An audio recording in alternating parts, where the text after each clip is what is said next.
let's see, the album just came out last weekend, right? Yeah, on Friday. And what was that like? What was the experience, putting out a record? It was really good. Yeah, I got a lot of really nice feedback. And of course, I didn't do a release show or anything. Hopefully in the near future, I'll do one. But so it was just, all online stuff. But it was really good. I got some really, really good feedback, and just a lot of people shared it. And a lot of people are pre-ordering the record, which is a big deal. So yeah, it was great. It was much more than what I was expecting. Cool. Now, of course, the album is called Solely, and there's songs about isolation, and you kind of recorded it during lockdown and all that stuff, so it's very timely. So is that kind of what you're trying to get across in the record, this how to deal with isolation and being on your own?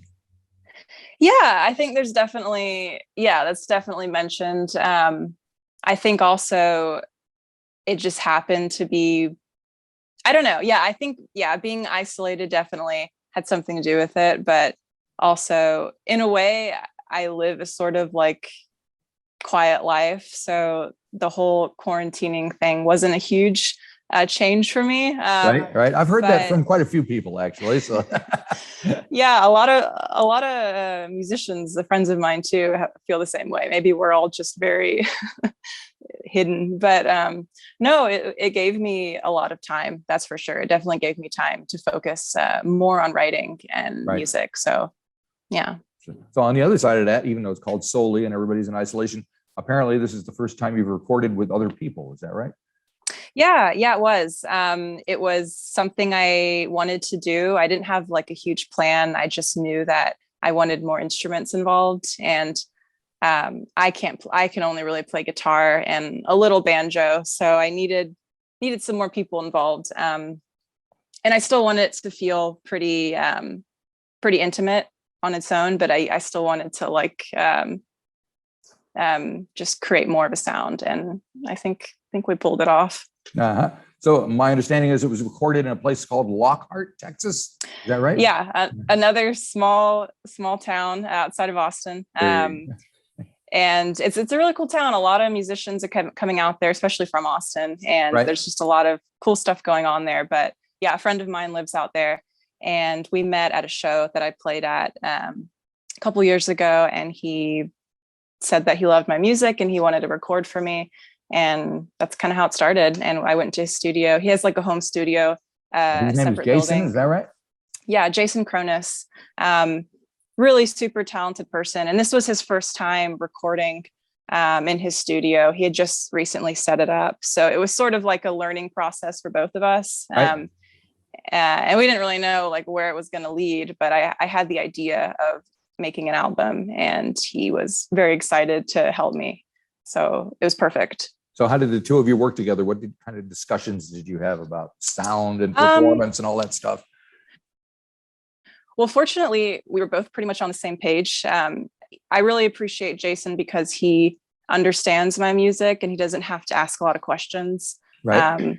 I think that's what sort of like pulled us together as far as working together.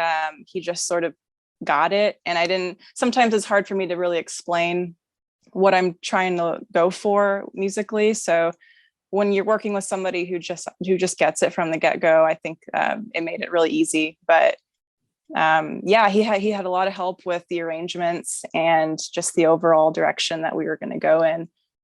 So yeah, I owe a lot of it to him. And the songs themselves, did you kind of write them all with the thought of making them a cohesive album, or were they kind of all over the place and you brought them together?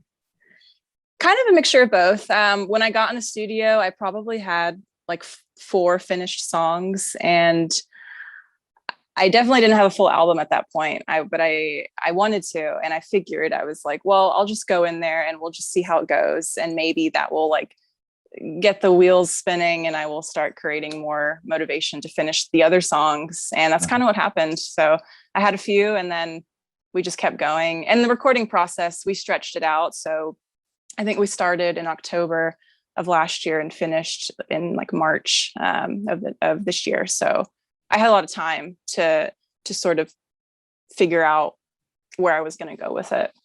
So there was a lot of turbulent things going on in the States during that time. Did that have anything to do with with the writing and with what you were thinking about when you were writing? Yeah, I think so. Definitely there was, a lot going on. But I don't know. I think it's funny too, because it usually takes me a long time to finish a song, and a lot of them sort of evolved pretty quickly. Yeah. And maybe I was sort of in this like wild mindset, or I just felt really inspired. I don't know, but hopefully it continues that way. But who knows? Very good. You have a song called Plants and Flowers, and there's a video and there's violins and there's all sorts. So maybe you can elaborate on that one a little bit for me. If I sit so still,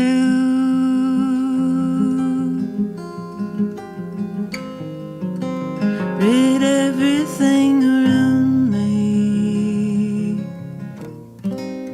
I fall out of this body, and I stare right at her. Yeah, that song, it's one of my favorites. It was recorded pretty early, probably in October when we first started. And I love the idea of having a cello in there and pedal steel. And I think with that song, we had 2 recordings of pedal steel, 2 different tracks, and we combined them. So it sort of created more of this atmospheric. Yeah, because I noticed I thought it was pedal steel, but generally pedal steel, you hear it and you think country music immediately. There's just like no way around it. But you've managed to, not that you need to avoid that. I love country music, but that's not what you did. Yeah, I know. And for that song, we had a couple different players, but for that one, it was this guy, Bob Hoffner, who is a local Austin pedal steel player, really amazing. But he just kind of showed up and he had never heard the song and he just started messing around on it. And we were like, whoa, okay, perfect. So it was really, it was really easy. And when you're making the videos for the songs, how involved are you in that process? So that video, my friend Jordan Moser created, and it was the last video that I had to make. And I did it really last minute. It was like 2 weeks before we released it. And I had a loose idea, but I basically just met up with my friend Jordan and we just talked about some ideas, and he was on board and he also threw in different ideas, but we were on the same page as far as having me sort of walking with the camera. It's a lot of movement and outside and sort of more of an urban setting. But fortunately, I've just gotten to work with a lot of people that are just on the same page as me. And it's been really nice to just sort of flow with it. Right. Now, and the way, so there's 9 songs that comprise the album. Did you kind of think in terms of how one song is going to follow the other when you were putting the record together? Yeah, that took me a while to figure out. Why is that? That's, I don't know. I think placements, song tracks, I think are so important where they are. And I was also looking at it of the perspective of it being on vinyl. So finding the 2 sides. I love this. Obviously, I have a lot of vinyl in the back there. Yeah. And the guy I just spoke to before said the exact same words. Like, yep. You think about it in terms of side 1 and side 2, A, B, whatever. So and that's the first time my first record, we didn't have it on vinyl, so I didn't have to think about it in that sense. But for this one, I wanted it to be an experience, and I'd like to think of this record as one that people could listen all the way through. But I know it's hard to ask that. When you think of records, people. Are there records that you identify with that you kind of want to emulate? But also, I don't know. I just, I think, actually, I don't know. With this record, it wasn't that difficult because I remember sitting down one night and just listening to them in a random order. And I feel like it did kind of come much faster. And maybe it was, I don't know why, but I definitely had an idea. I think for the first and last track, I definitely knew what they were going to be. And from there, you could just kind of piece it together. Right. But yeah. So what records did you listen to growing up? Oh man, I listened to a lot of folk music. So when I was really young, I remember my dad introduced me to the Beatles, and Right. so that was just I had CDs, and that's what was played around a lot in the house. I remember my mom showing me Joni Mitchell as a kid. So they're big music fans, like Oh, that's they nice. have a Yeah. love for that. Yeah. So I felt like growing up, I was always around it in some form. And then when I got into high school and got older, I started listening to, yeah, just a lot of folk, and even country, bluegrass, and also some sort of like, I don't know, I went through a phase of like experimental folk music, Right. just diving Is into all that kinds of freak stuff. folk? Is that what they're called? What they call it? Yeah, I guess Yeah. so. Who knows now? And one act from when I was growing up that you reminded me of, or made me think of, was Seals and Crofts. Not because of the vocals, but because of the instrumentation on some of the songs, the way the Yeah. guitars sounded and the pedal steels and all that. I'm wondering if you ever listened to them at all. I haven't. The name is familiar, but I'll Yeah, check well, I them mean, they had out. big Summer Breeze and things like that. They were big hits in the early 70s, so Yeah, long before your time. yeah. They were huge. Now, the one tune I wanted to kind of touch on is called Pretty View. And it's a more kind of serious song, I think. So, Yeah. What brought that one on? Stuck on a ledge, facing your death, with miles ahead is a world only you've dreamt.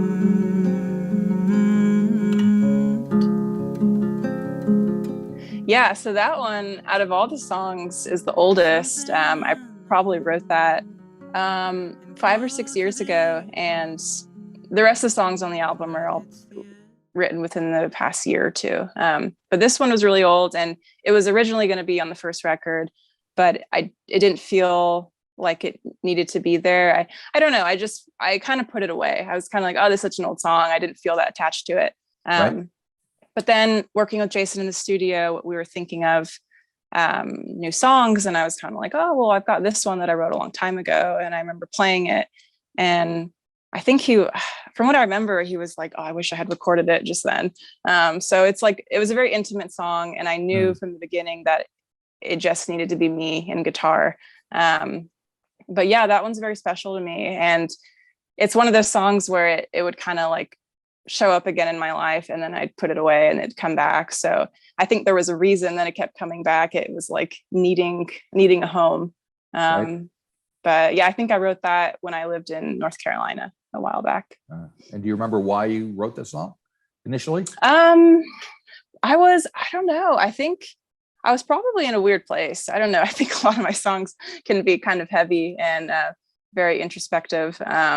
But I think I was, living with an old partner at the time, and I was sort of confused on my direction in life. And so maybe that's how a lot of my songs go. But I don't know. I think I just had the inspiration there, and I was able to sort of grab all these emotions that I was feeling. Right. But I like that song a lot. Well, I mean, like you say, the song or the album, and there's a song called Solely, and there's a song called To Feel Alone. So, I mean, that kind of, I would imagine that since the album has come out, have people kind of come to you and say, oh, this is kind of what I'm going through, and this is, I can relate to what's happening? Yeah, I have gotten some messages like that, and that's really cool. I think that's the best thing about music, is that people can grab something from it and relate to it on some level, even if it's in their own way, not super spot on. But yeah, no, I've definitely gotten some people that have resonated with it in that sense. So maybe people can look at it and think, oh yeah, this is definitely an album that I relate to when I'm stuck in quarantine, or they can look at it in a whole different way. So yeah, it might be a new genre, quarantine music or lockdown music. Yeah. I don't know. Anyway, these things happen. So are you thinking about what you're going to do next? Right now I'm just sort of, yeah, I don't know. I am, but I'm also just sort of in it right now. Yep. I definitely have plans to continue making songs, of course, but I think it's one of those things, like after I put something out, I feel like I can sort of start over and focus on new stuff. But within the past few months before this, I really couldn't. I don't know. Yeah, I was just so involved with this that I couldn't think about new stuff. But I'm always brewing over things. My mind's always, doing the thing. So yeah, I definitely hope in the future, next year or whenever, that I'll have some more stuff to put out. Excellent. Well, we'll talk to you when you put the next thing out then. It'd be great. Awesome. Thanks for doing this. I appreciate it. It's very good. All righty. Well, thank you very much. Won't keep you any longer. Absolutely. Appreciate it. Have a great time. Thank you so much.